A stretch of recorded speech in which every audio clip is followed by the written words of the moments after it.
This episode is brought to you by Anchor.fm. If you haven't heard of Anchor, you should definitely check them out. It's a super easy tool that anyone can use to create and distribute their podcast. It has everything you need, and you can do it all from your computer or even your phone. Need your podcast cover art? There's a tool. Music and sound effects? They have you covered. Want to record on the fly? It's easy with the app. Now you may be saying to yourself, I already have a podcast. No worries, just create your account, upload, and publish to Spotify, Apple Podcasts, and many more. Looking for some walking around money? Anchor connects you with advertisers who match your brand. It's a one-stop shop for all of your podcasting needs. Download the free Anchor app or go to anchor.fm to get started. Welcome to BizQuik. I'm Julie. And I'm Corey. Two experts who help small business owners solve problems. Today we're speaking with Melissa Stevens. She's the proprietor of Purdy Co. It's a hair salon located in Henderson, Minnesota. Melissa needs our help in dealing with the uncertainty of the pandemic and how to move forward. That's right. You're listening to BizQuik. This is where Julie and Corey provide quick and useful information to small business owners. BizQuik is the podcast where small business owners get to showcase their businesses and receive expert advice and guidance in areas many entrepreneurs struggle with. And you, the listener, get solutions, tips, and tricks on real-world topics that many small business owners face. Julie and Corey are the experts small businesses hire when they need solutions. And the BizQuik podcast is just one way they deliver those solutions.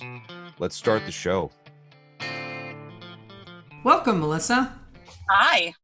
So, Melissa, do you want to, just give us an idea of what it is that you're trying to solution for right now? I guess I don't even know if it's a solution. It's just wondering what's going to happen from here on.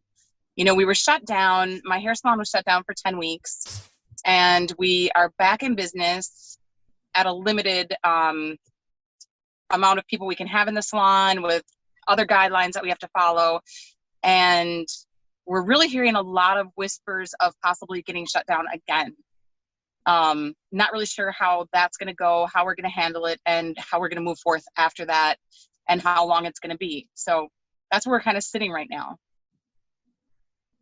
Okay. So are you 100% booked out as you can be right now? Yeah, pretty much. I have to give my other gal who works in the salon her days. So I am taking 1 to 2 days off a week. I could probably book up the weekends, but per my, what do I want to say? The guidelines that I set for myself from our first time that we were shut down, I'm trying to give myself a little more personal time and separate a little bit from my work. So the 3-4 days I'm working a week, I think I'm pretty well booked up as heavily as I can be. Okay, this might sound bad when it comes out, but just hear me out.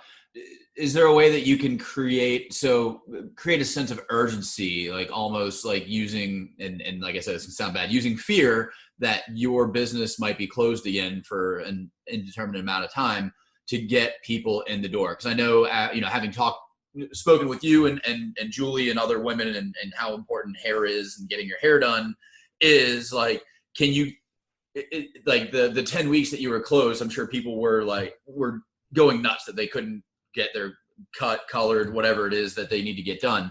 Can you book yourself out in that sense to say, hey, we might be closed again. So if you need to get anything done, get it done now. Yeah, I think people are starting to actually feel that. I don't think that the urgency is like a right now thing. I'm kind of calculating in my mind, and I don't know where this is coming from, but I'm kind of thinking a September date is what I'm feeling. So the sense of urgency isn't quite there yet. Maybe come the beginning of August, maybe mid-August, then I think the sense of urgency is going to start setting in. Sense of urgency for your clients, right?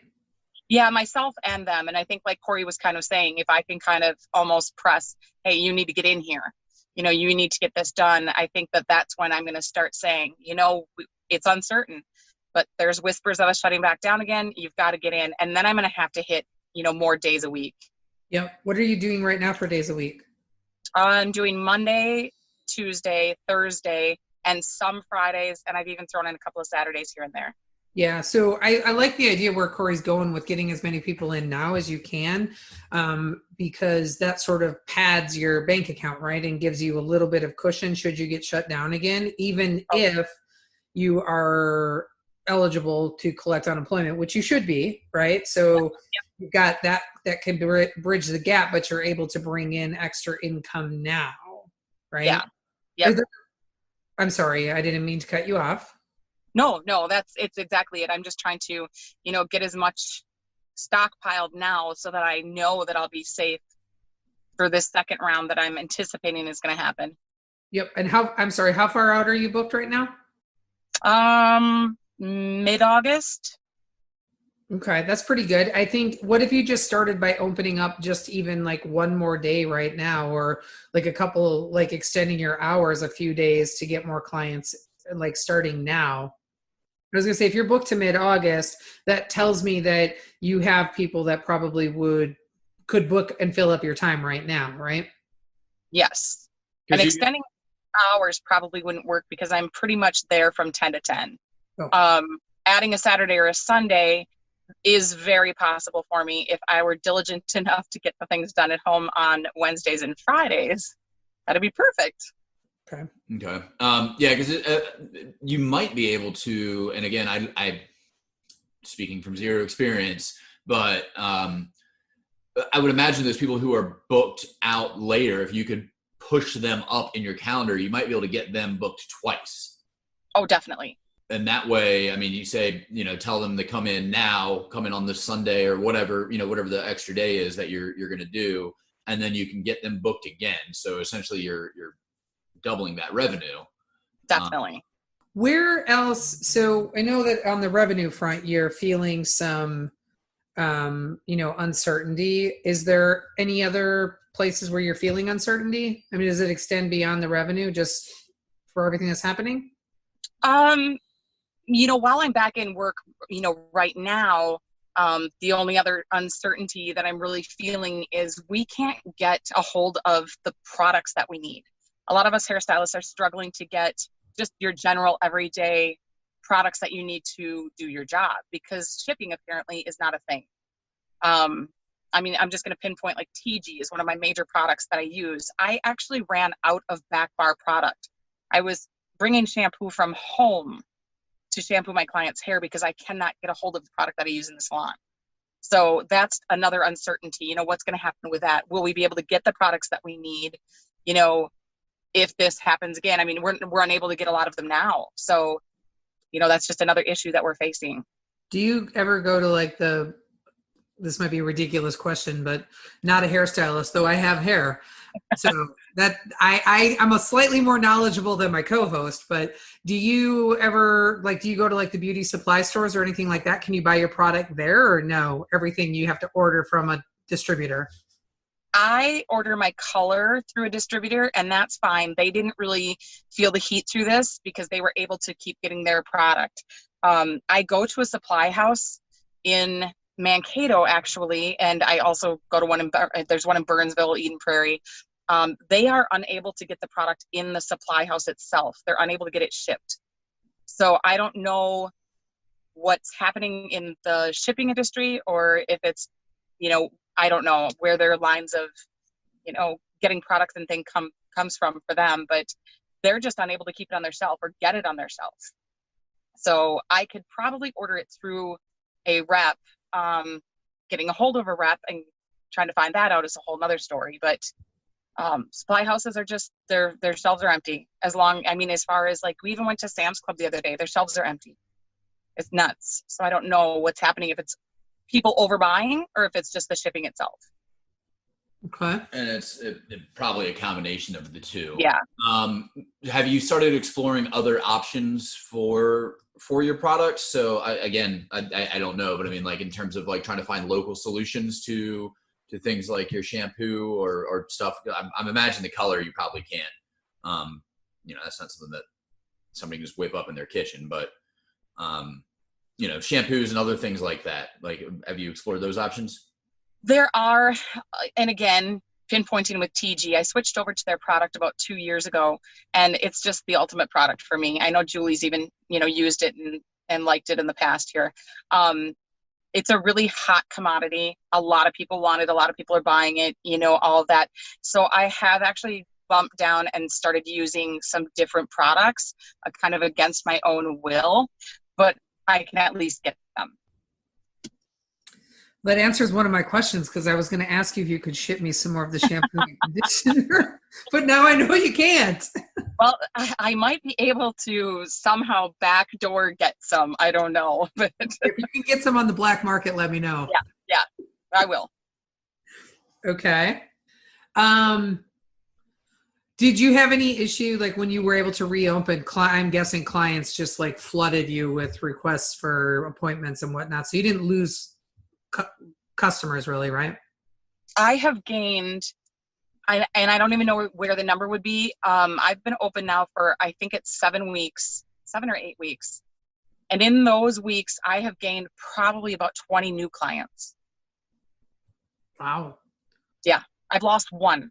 We wanted to take a quick break to tell you more about SB Pace, the small business consulting company that makes this podcast possible. SB Pace, which stands for Small Business Planning, Advising, Coaching, Expertise, focuses solely on helping small businesses and entrepreneurs. Are you looking to start a small business of your own? SB Pace can get you up and running with a solid foundation that's built to last. Are you an existing small business in a slump or just looking for ways to improve what you do? We can help with that. Are you ready to take your business to the next level? SB Pace is the partner you need. You can find out more about SB Pace and what we have to offer by visiting our website, sbpace.com. Is there an option? I know you, so you have 3 chairs in your salon, right? So is there, and the reason I know that is because I've been to your salon. Is there an option to rent out the 3rd chair to someone else and charge them rent and get revenue from that, rather than you taking on more days, you leveraging someone else to get money that way? There is definitely that option. We are working at a 50% capacity is the issue. So I'm not even working with my coworker right now because we just want to keep things very separate. So that would bump down my days. And in my 1 day that I would work, I would be making what I would make in a month of rent from a stylist. So it really doesn't go apples for oranges to even bother doing such a thing right now, because I would be having to give up work days and I can't afford that. Maybe later, yes, that would be a great possibility. And even with the 3rd chair there, I can't even use that chair myself and have 2 clients there at the same time, because we're unable to do that for the laws of this COVID. But so how are you, like, if you were to start working another day, how does that work? Like if you were to, like, say, start working on Sundays, is nobody in? That'd be perfectly fine. Yeah. But I could probably charge double on Sundays. People would be so happy. But, Yeah. Well, okay. But who is there? Nobody, like, nobody's in there on Sunday then, right? No. So, well, and I guess that's where I'm going, is that if you didn't want to work that extra day because you need time off and everybody does, could you just rent out that chair 1 day a week, being that Sunday? Oh, absolutely. That's Or good. just Saturday and Sunday if nobody else is working. I could get someone to work the weekends. There's the issue. It's not, I'm going to say, stylists aren't lined up around the block looking for a chair to rent for a weekend. I'm actually gaining a lot of new clients because we have local stylists that chose not to go back to work. Some of them are staying on unemployment because they're making more money on unemployment right now until the $600 runs out.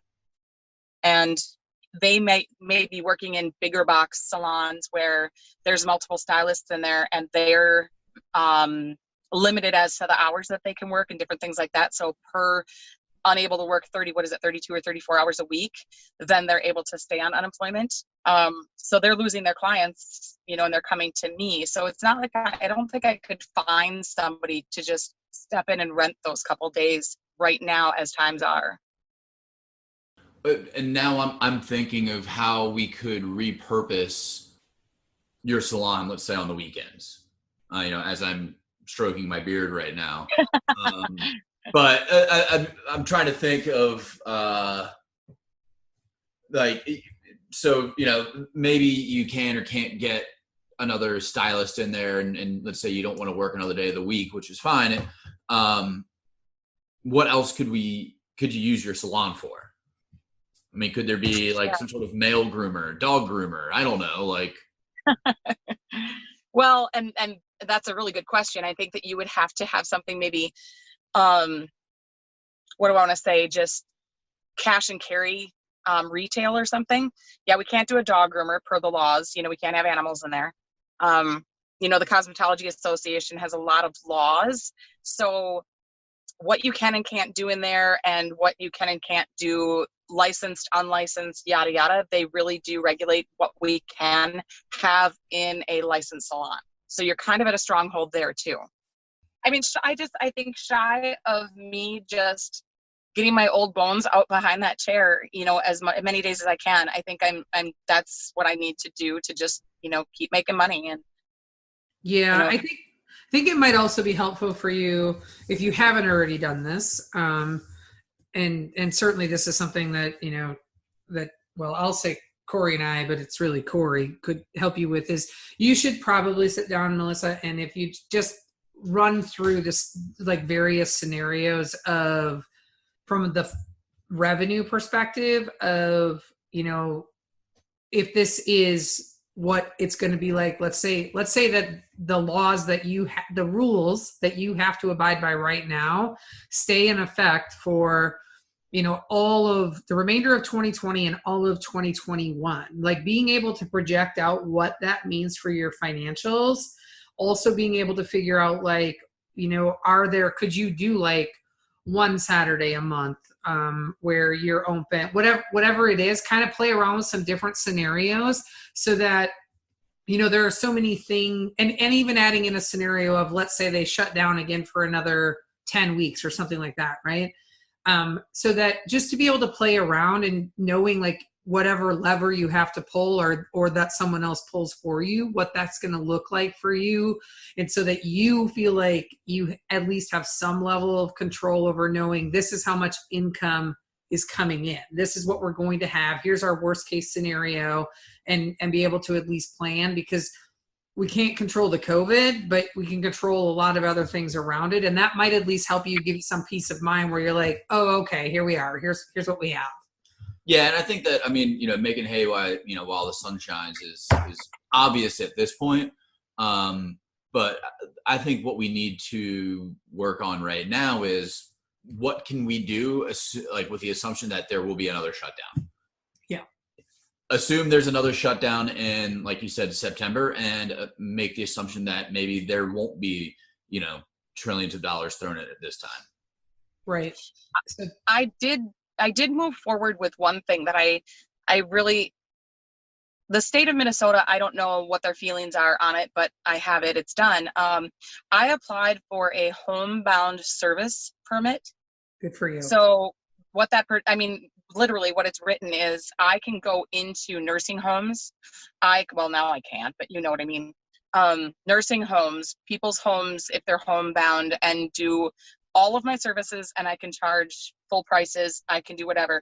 I just have to follow the same safety and sanitary guidelines that we face in the salon. That cost me $50 in an application. So I feel as though if we are shut down and we're all sent home again, we're all homebound, right? That was going to be my question, is what is the definition of homebound? There really isn't a definition of homebound.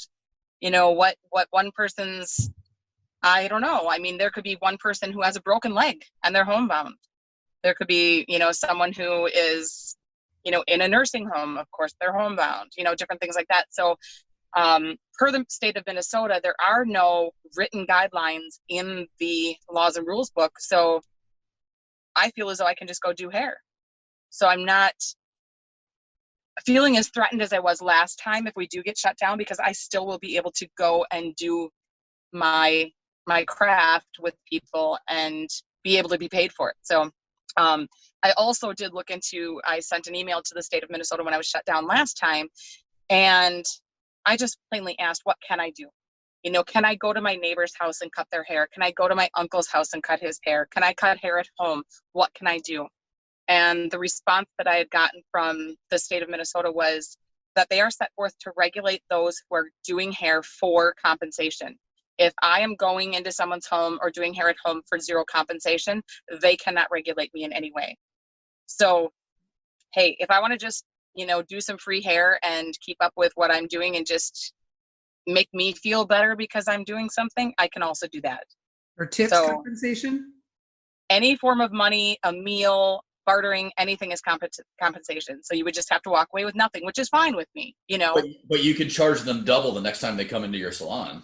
Perfect. Yes. Give them a paper IOU.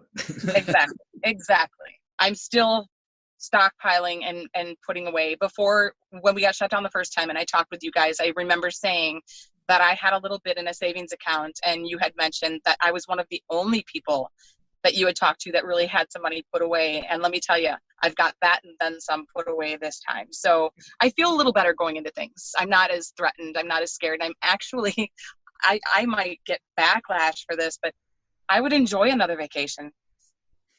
I don't think you're going to get backlash for it. I mean, because even while you were, that 10 weeks you were off, you were doing other things to hustle, right? So, and being off for 10 weeks and being stressed about the unknown isn't really a vacation, right? So if you're more prepared, you have more money in savings, you already know the things you can do, you might be a little more relaxed and might actually have some fun.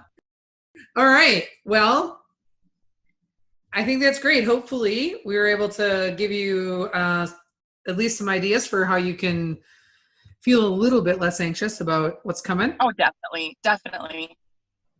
Yep. And if you want some help on pulling together some projections so that makes it easier for you to just plug and play and know what to expect, let us know. Happy to help you with that.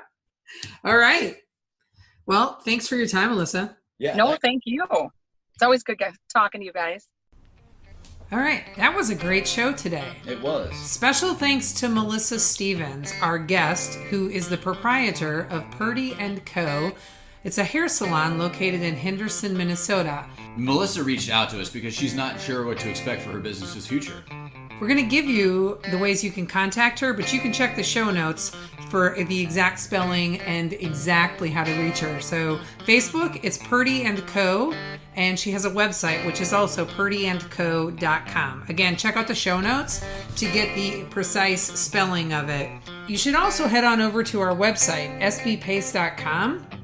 This is where you can sign up to be on the podcast if you're interested in having your small business featured, or if you want to find out more about the services that we offer. You can also find out about our book, Seriously, Now What? A Small Business Guide to Disaster Preparedness, which you can buy on Amazon or directly through our site, so check that out. And that's today's pod. I'm Corey. And I'm Julie. And that was BizQuik, helping small business owners across the country.